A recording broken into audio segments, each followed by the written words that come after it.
Hello aspirant. अभी हमने आगे बायोस्फीयर रिजर्व एक पूरा किया था।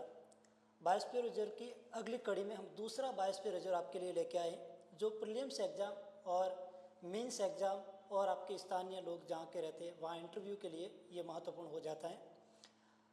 बायोस्फीयर रिजर्व की अगली कड़ी में हमने सबसे पहले तो बायोस्फीयर रिजर्व क्या होता है उसका पूरा प्रोसेस जाना। हमने एक बायोस्फीयर रिजर्व आपके लिए रखा, नीलगिरी बायोस्फीयर रिजर्व। अब उसके बाद सेकेंड बायोस्फीयर रिजर्व आपके लिए लेके आए हैं जिसका नाम है अगस्त्य मलाई। हम ये बायोस्फीयर रिजर्व क्यों कर रहे हैं? क्योंकि ये अक्सर आपको प्रीलिम्स एग्जाम में मैचिंग द फॉलोइंग या वन लाइन स्टेटमेंट क्वेश्चन में आपको देखने को मिलेगा। कहीं ना कहीं ये प्रारंभिक परीक्षा के लिए महत्वपूर्ण हो जाता है। और बायोस्फीयर रिजर्व हमारे देश की एक पारिस्थितिकी तंत्र, जैव विविधता और पर्यावरण संरक्षण को लेके सबसे महत्वपूर्ण मुद्दा हमेशा के लिए रहा है और ये हमारे लिए अति महत्वपूर्ण भी हो जाता है। ये हमारी प्रारंभिक परीक्षा के साथ साथ मुख्य परीक्षा के लिए भी काम आता है और उसके साथ साथ में जो स्थानीय लोग जहाँ से इस क्षेत्र के आजू बाजू निवास करते हैं उनके लिए इंटरव्यू के लिए भी ये महत्वपूर्ण हो जाता है। तो हम विस्तार पूर्वक बायोस्फीयर रिजर्व क्या होते हैं वो सब बात करने वाले हैं। हम बायोस्फीयर रिजर्व की जो सीरीज चल रही है उसमें एक एक बायोस्फीयर रिजर्व आपके लिए लेके आ रहे हैं ताकि आप 10 से 15 मिनट के अंदर उस बायोस्फीयर रिजर्व की तमाम जानकारी को हासिल कर सको और आपकी जो परीक्षाएं हैं उसको एक सही तरीके से गति दे सकते हो। अभी हम जो दूसरे बायोस्फीयर रिजर्व की बात करने जा रहे हैं उसका नाम है अगस्त्य मलाई बायोस्फीयर रिजर्व। आइए मेरे साथ अभी शुरुआत करते हैं। अगस्त्य मलाई बायोस्फीयर रिजर्व है क्या, कहाँ पर है, इसके लिए कौन कौन सी इन्फॉर्मेशन है जो हमारे लिए एग्जाम के हिसाब से अति महत्वपूर्ण है, उन सब का हम अवलोकन करेंगे, जांच करेंगे, जानेंगे और समझेंगे। सबसे पहले बात करते हैं अगस्त्य मलाई बायोस्फीयर रिजर्व। पहली बात तो ये कहाँ पर है, तो अगस्त्य मलाई बायोस्फीयर रिजर्व है वो पश्चिमी घाट में स्थित है।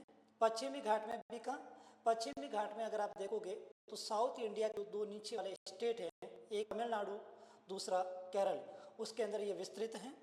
इसका कुल क्षेत्रफल लगभग 3500 वर्ग किलोमीटर में फैला हुआ है। ये इतना बड़ा विशाल एक बायोस्फीयर रिजर्व है। स्थापना भारत सरकार द्वारा 2001 में की गई है। इसकी यूनेस्को मान्यता इसको 2016 में प्राप्त हुई। विश्व बायोस्फीयर नेटवर्क के तहत पश्चिमी घाट यूनेस्को विश्व धरोहर स्थल का एक प्रमुख हिस्सा भी है। नामकरण इसका कैसे रखा गया, अगस्त्य मलाई से अगर आप थोड़ा सा जानने का प्रयास करें तो प्राचीन भारत के अगर धार्मिक ग्रंथों में आप जाए तो आपको अगस्त्य मुनि का नाम जरूर सुना होगा या उनके बारे में आपने जरूर कुछ पढ़ा होगा।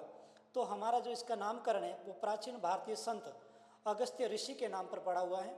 तो ये अपने आप में एक अच्छे तरीके से महत्वपूर्ण हो जाता है। अगर हम इसके भौगोलिक विस्तार की बात की जाए तो इसमें कवर किए गए राज्य कौन से राज्य में किस जिले तक ये विस्तृत हैं और किस जिले तक ये फैला हुआ है। सबसे पहले अगर हम तमिलनाडु की बात करें तो तमिलनाडु में तिरुनेलवेली करके एक जिला है उसके अंदर। उसके बाद कन्याकुमारी जो स्वामी विवेकानंद का स्थल वहाँ पे बना हुआ है उसके बारे में आपने सुना होगा। कन्याकुमारी और तिरुनेलवेली ये दो डिस्ट्रिक्ट के अंदर ये स्थित है। अगर हम केरल की बात करें तो तिरुवनंतपुरम, कोल्लम और पतनमथिक्का जिले में भी ये विस्तृत हैं। उसके बाद पश्चिमी घाट का ये हिस्सा क्यों है, यूनेस्को विश्व धरोहर स्थल के रूप में इसको जाना जाता है। भारत के 4 प्रमुख जैव विविधता हॉटस्पॉट में से एक अगस्त्य मलाई बायोस्फीयर रिजर्व भी शामिल है। अब इस अगस्त्य मलाई बायोस्फीयर रिजर्व के अंदर ऐसे कौन से पर्वत चोटी आती है जो हमारी एग्जाम के लिए कहीं ना कहीं महत्वपूर्ण हो जाती है। सबसे पहले अगर हम नज़र डालें तो अगस्त्य मलाई चोटी जो पश्चिमी घाट की ऊंची चोटियों में से एक मानी जाती हैं। उसके बाद इस पूरे बायोस्फीयर रिजर्व के अंदर कौन सी ऐसी प्रमुख नदियां हैं जिनके आधार पर इस बायोस्फीयर रिजर्व की शोभा और बढ़ जाती है, इसको एक नया नाम मिल जाता है। तो प्रमुख नदियां में सबसे पहली जो नदी है उसका नाम है तामिराबरानी और उसके बाद जो दूसरी नदी है उसका नाम है करमना। तीसरी नदी नियर इसी क्षेत्र से निकलती हुई जा रही है। ये 3 प्रमुख नदियां हैं जो इस बायोस्फीयर रिजर्व के अंदर चल रही है। ठीक है। अगस्त्य मलाई बायोस्फीयर रिजर्व के अंदर संरक्षित क्षेत्र कौन कौन से आते हैं जो हमारे लिए अति महत्वपूर्ण हो जाते हैं। अगर हम इसमें देखें तो हमने इसको 4 कैटेगरी में डिवाइड किया हुआ है, 4 भागों में इसको बांटा गया है। पहली बात करें तो नियर वन्यजीव अभ्यारण्य जो केरल राज्य में स्थित है उसके अंदर तिरुवनंतपुरम जिले में स्थित है। हाथी, बाघ और तेंदुए यहाँ पर पाए जाते हैं। दूसरा, पेम्पारा वन्यजीव अभयारण्य जो केरल राज्य में है, पेम्पारा बांध के जल ग्रहण क्षेत्र में स्थित है। विविध पक्षी प्रजातियों का इसको घर माना जाता है। जितने भी पक्षी प्रजातियां हैं उनके लिए ये एक प्रकार से अपना आवास बन चुका है। तीसरी बात करें तो सेंदूर नियर वन्यजीव अभयारण्य केरल राज्य में स्थित है, वो भी इसी क्षेत्र में आता है। दक्षिण पश्चिमी घाट का प्रमुख हिस्सा माना गया है। उसके बाद मायरिस्टिका स्वयं प्राचीन जल आर्द्रभूमि पारिस्थितिकी तंत्र यहाँ पाए जाते हैं। चौथा स्थान कल्लड़ मुथुमथुरई टाइगर रिजर्व तमिलनाडु में स्थित है, वो भी इसी क्षेत्र के अंदर आता है। भारत के सबसे पुराने टाइगर रिजर्व में से एक हैं। दुर्लभ और स्थानिक जीवों से समृद्ध ये बायोस्फीयर रिजर्व देखने को मिलता है। अगर हम यहाँ की जैव विविधताओं की बात करें कि यहाँ पे कौन कौन सी जैव विविधता पाई जाती हैं, तो हमने उसको दो कैटेगरी में डिवाइड किया है। पहला फ्लोरा, दूसरा फोना। फ्लोरा यानी कि वनस्पतियाँ, यहाँ पे कौन कौन सी वनस्पतियाँ हैं वो जो पाई जाती हैं। दूसरी हैं वो है फोना, यहाँ पे कौन से जीव जंतु हैं वो पाए जाते हैं। अगर हम वनस्पति पर बात करें तो यहाँ पर 2250 से अधिक पौधों की प्रजातियाँ पाई जाती हैं। तो आप अनुमान लगा सकते हो कि यहाँ की वनस्पतियाँ इस बायोस्फीयर रिजर्व की शान कैसे बढ़ाती हैं। 400 से अधिक स्थानिक यहाँ पे प्रजातियाँ मौजूद हैं। मुख्य वन कौन कौन से यहाँ पे पाए जाते हैं, यानी कि कौन कौन से वनों के प्रकार हैं वो जो इस बायोस्फीयर रिजर्व में पाए जाते हैं। तो प्रमुख रूप से यहाँ पे 3 ऐसे क्षेत्र पाए जाते हैं जो वन के प्रकार हैं। पहला उष्णकटिबंधीय आर्द्र सदाबहार वन, दूसरा शोला वन, तीसरा आर्द्र पर्णपाती वन। ये 3 प्रमुख वन यहाँ पे पाए जाते हैं। दुर्लभ और स्थानिक पौधे भी यहाँ पे आपको देखने को मिलेगा। जैसे यहाँ पर जो पौधे पाए गए हैं वो औषधि वाले पौधे हैं, औषधि यानी कि आयुर्वेदों में जो काम आता है जिससे दवाइयाँ बनती हैं, ऐसे पौधे जो हमारी औषधि को बढ़ावा देते हैं वो यहाँ पर पाए गए हैं। क्योंकि जैसा ही नाम से पता चलता हो, अगस्त्य मलाई और ऋषि अगस्त्य के आधार पर पढ़े तो लाजमी है कि जो वनस्पतियाँ होगी वो भी आपके लिए कितनी महत्वपूर्ण होगी। तो यहाँ पे अगर हम बात करें तो सबसे पहले एस्टेरोलोकिया इंडिका एक औषधि जो पौधा है वो यहाँ पे पाया जाता है। आप लोगों को अगर ज्ञात हो तो एस्टेरोलोकिया इंडिका ये जो पौधा है वो किस काम के लिए आता है, अगर आपको थोड़ा सा अंदाजा हो, जो सर्प दंश होता है या सांप के काटने से जो जहर फैलता है उसको रोकने में ये प्रमुख सहायता करता है। उसके बाद मायरिस्टिका स्पैम्स भी यहाँ पे पाया जाता है। तीसरा अगस्त्य आर्किड्स, ये भी एक प्रकार का पौधा है, ये भी यहाँ पे पाया जाता है। प्रीलिम्स परीक्षा में आपको क्या होगा कि आपके सामने अगर इन 3 को नाम दिया गया है और सामने अगर नाम दिया है कि ये निम्नलिखित में से क्या हैं, पौधे हैं, वनस्पति हैं, जीव हैं, जंतु हैं या कुछ और एक्स्ट्रा नाम दिया, तो ऐसा भी आपके सामने प्रश्न है वो फ्रेम किया जा सकता है। दूसरी बात करें हम इसकी जैव विविधता की, तो यहाँ पे कौन सी जैव विविधता या जीव जंतु पाया गया, जो फोना है वो पाया गया है।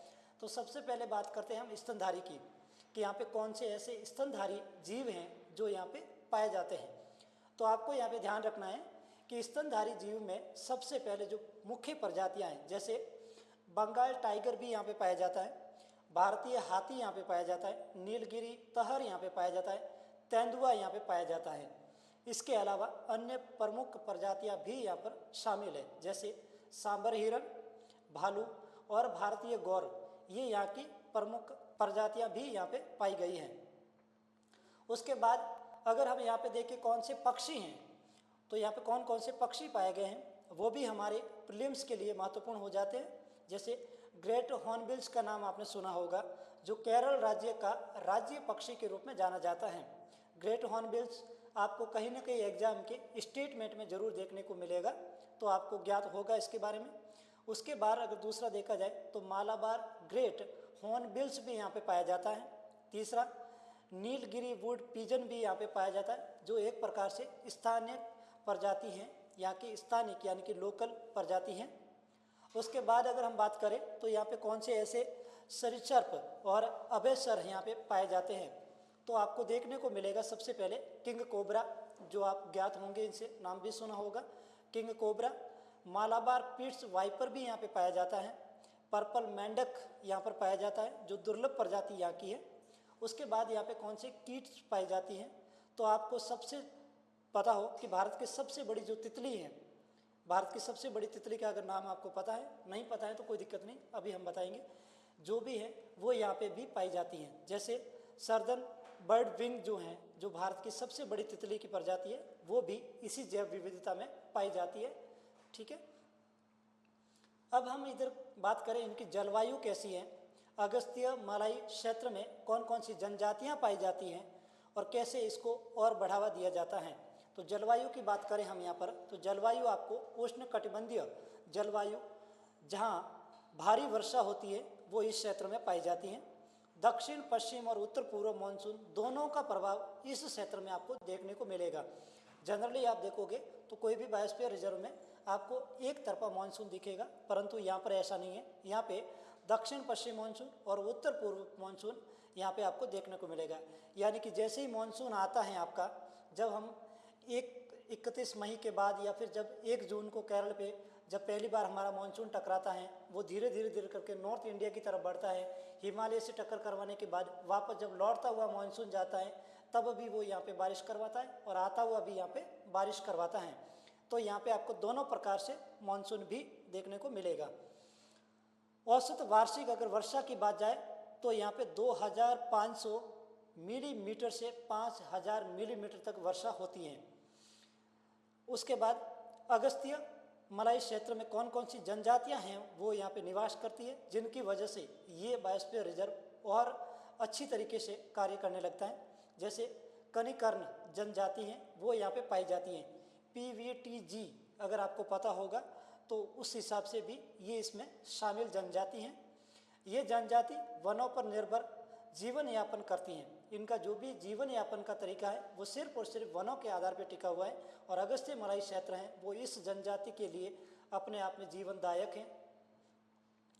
अगर हम यहाँ पे औषधि ज्ञान की बात की जाए तो यहाँ पे आपको औषधि ज्ञान देखने को मिलेगा। इनकी वनस्पति चिकित्सा ज्ञान से विकसित है, क्योंकि हमने पहले से ही बात की, मुनि अगस्त्य के आधार पर अगर रखा गया नाम है, तो मुनि अगस्त्य ने जो जो चिकित्सा विज्ञान के लिए काम किया था या उनकी तरफ से जो ज्ञान था वो कहीं ना कहीं हमें इस क्षेत्र में भी देखने को मिलेगा।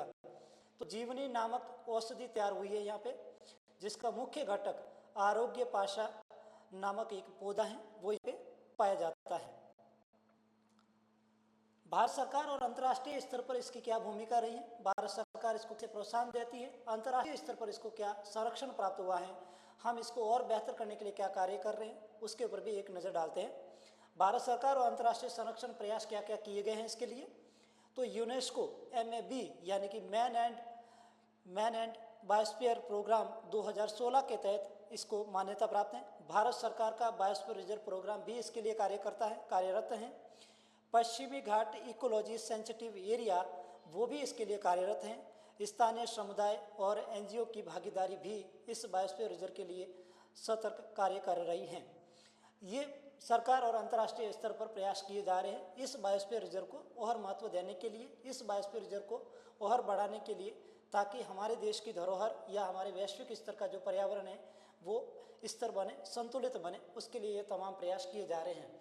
तो हमने बायोस्फीयर रिजर्व की कड़ी में दूसरा बायोस्फीयर रिजर्व है वो अगस्त्य मलाई किया। हम आपसे आशा करते हैं कि ये जो आपने जो जानकारी ली है वो आपके एग्ज़ाम के हिसाब से महत्वपूर्ण साबित हो और प्रीलिम्स के जो प्रश्न आते हैं वो आप इसको ठीक तरीके से करें। अगले और बायोस्फीयर रिजर्व के लिए आप हमारे साथ जुड़े रह सकते हैं। तो अभी तक आपने हमारा यूट्यूब चैनल सब्सक्राइब नहीं किया है तो वो सब्सक्राइब कर लीजिए, बेल आइकन का भी बटन दबा दीजिए, ताकि अगला बायोस्फीयर रिजर्व आपसे स्किप ना हो, उसकी अपडेट आपको तुरंत मिलती रहे। धन्यवाद।